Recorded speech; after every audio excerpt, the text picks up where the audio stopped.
So what do you do when your artwork is ugly? You hit that ugly spot in your work.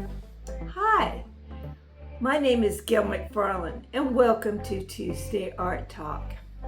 So behind me, I have 3 pieces of art that I consider very ugly right now.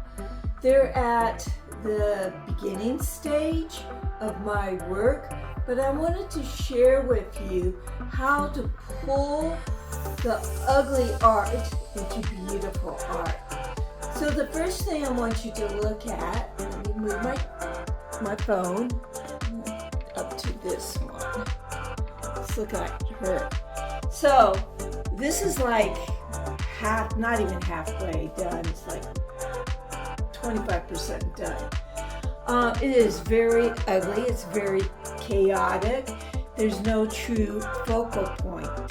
So at this stage, I have to figure out what do I want the viewer to focus on. And this one, I want the viewer to focus on her eyes.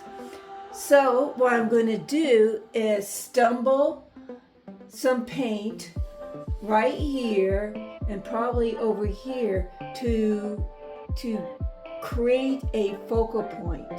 After I stumble it, and I'm probably going to use acrylic paint, then I'm going to go in with oil paint and make the eyes look better and work on this area and add some more colors and all.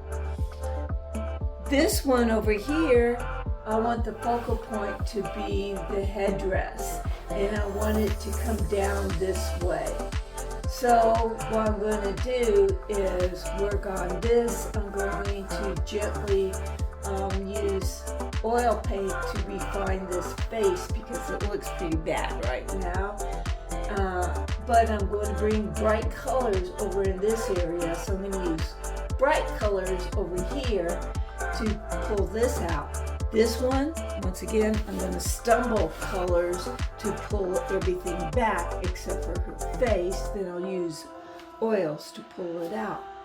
So the next time when you get to a point where your work is ugly, you need to stop, figure out what the focal point is, then keep on working.